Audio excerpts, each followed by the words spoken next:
What's up, everyone, and welcome back. Today, Justin Gaethje just won the interim lightweight title at UFC 324, but Robert Whittaker is already warning him that what worked against Paddy Pimblett won't even come close to working against Ilia Topuria. And before we continue, make sure to leave a like on the video to help support the channel. Following Gaethje's memorable victory on Saturday night, we still don't know when Ilia will be back in action, especially with everything going on in his personal life. But Whittaker isn't holding back on what he thinks needs to happen. While weighing in on Gaethje's chances against Topuria on the MMA Arcade podcast, Whittaker had this to say. I'll just lay it out there. Ilia is striking. His league's above everybody. Like just about everybody in the UFC. Yeah, man, and the wrestling and jiu-jitsu is there as well. His timing, his instincts, his instinct to fire off. In like his counterattacks, you know. He'll make you pay for every step you take. It's a hard fight. Things have got to change in Gaethje's camp to make the fight competitive. Right now, the GI that fought Paddy won't beat Ilia right now. And honestly, even the biggest Gaethje fan should probably see where Whittaker's coming from here. Yes, Gaethje won, but he still absorbed over 150 significant strikes from Paddy, who isn't exactly known for that one-shot concussive power like Topuria. During the UFC's post-fight show, Gaethje was asked if he had a message for Topuria, and he said this: "No, I don't give a fuck. I can control my thoughts. I control my emotions. I won't give him the time of day. I rely on my coach to watch him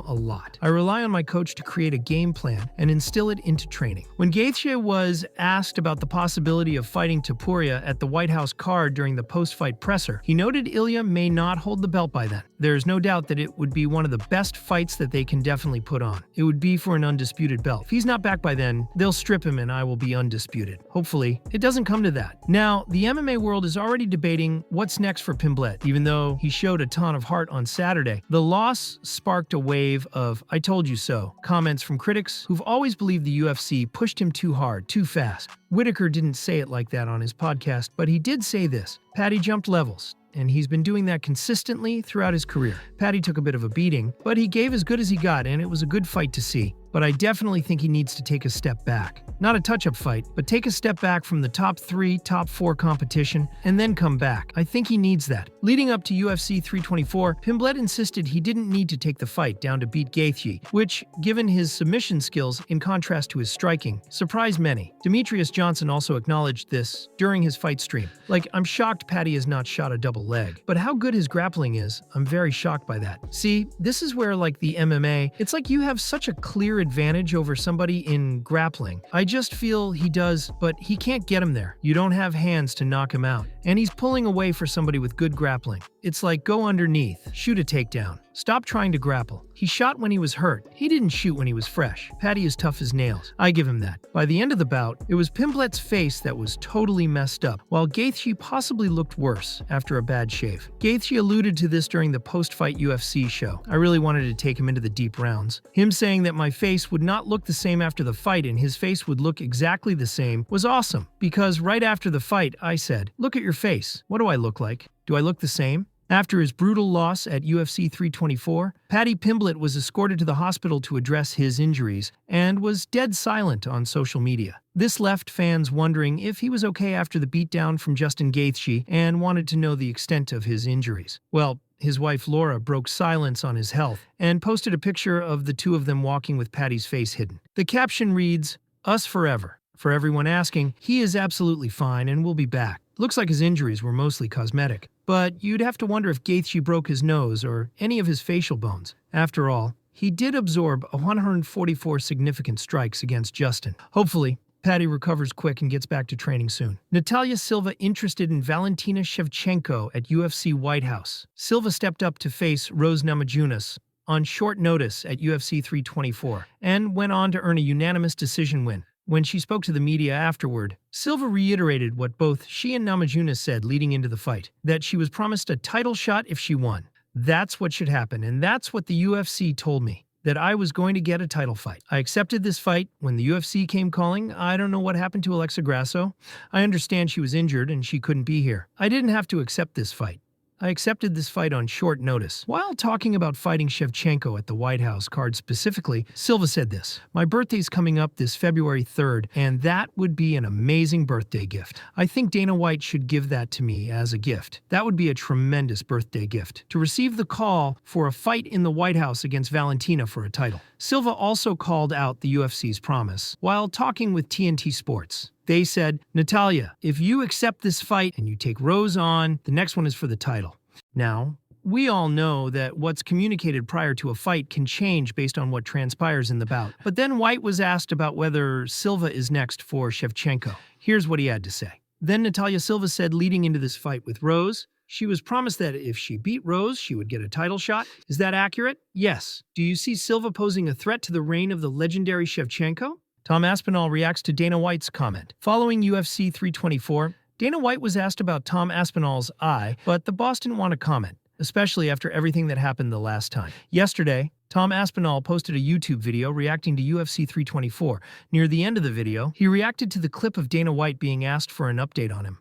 Check it out. Just wanted to show you this as well about me. I didn't even fight last night.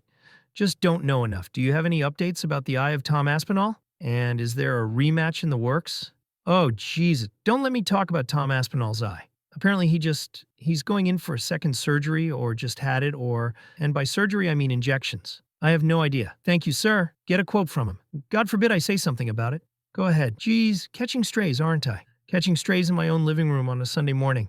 Right, that's this one done. As of right now, we still don't know exactly where things stand with Aspinall's health. The last update we covered was that he was scheduled to get a second procedure, either surgery or an injection. Hopefully, we see him back in the octagon soon. UFC executive talks about huge problem during UFC 324. As part of the UFC's new deal with Paramount, fans in the US no longer have to buy pay-per-views. Of course, it would be ridiculous to assume the cards would not feature ads, but the fact that some of them ran during fighter walkouts and even between rounds didn't sit too well with a lot of fans, and it's understandable. On top of that, the pacing of the card felt pretty tedious at times. The complaints prompted the UFC's executive vice president and coordinating producer, Zach Candido, to post this comment in response. Just a debut show, lots to get in UFC 324. Don't expect the new norm to be 30 minutes after the hour. In relation to the pacing, just trying to do some special stuff. It'll be at least 10 minutes earlier next week. All is well. Candido acknowledged the need for the broadcast to feature, quote, less yapping, unquote. So, it'll be interesting to see what adjustments they make to the broadcast. But again, no one should expect the criticisms will mean way less ads. Even Dana White noted in the post-fight presser that a subscription to Paramount is less than $10. And that quote-unquote, these guys have got to make some money too. With UFC 324 now wrapped up, we've got UFC 325 coming up this week. So let's take a look at what's happening in the UFC. We'll kick things off with one of the nastiest injuries from this past weekend. And surprisingly, it wasn't even a UFC fighter. During the event, a clip was posted showing referee Mark Smith being helped backstage. And after the card, Dana White asked the media this. Nobody's asked me about the ref blowing his ACL during the fight. It was his ACL. Bruce Buffer is the only one I've seen blow an ACL that wasn't fighting. Blew his ACL. I don't know what the time was, but they had to carry him out of there. Mark Smith posted a positive message after the incident and hasn't said much beyond that, wishing him a speedy and full recovery. UFC 324 was also the first card to feature the promotion's new bonus structure, which White confirmed ahead of the event. In addition to doubling the fight of the night and performance of the night bonuses to $100,000, fighters who stop their opponents will also collect an extra $25K. When White was asked about the bonus system, he reported the following. The finish bonuses that were implemented tonight. That's something that's been kind of talked about for years as maybe a possibility. What got you to the finish line to say, yeah, let's give bonuses for every finish? So, what has been happening forever in this company since we started this company is every night I would tell you guys, oh, these guys won these bonuses, but everybody on the card would get a check for different dollar amounts depending on how they fought, ranging anywhere from $5,000 to $25,000 every event. So those are going away. And now finishes will get a $25,000 bonus. And that'll wrap up our video today. Where do you see Pimblett going from here? Let us know in the comments below. Make sure to subscribe and turn on notifications to never miss a video. We'll see you all tomorrow.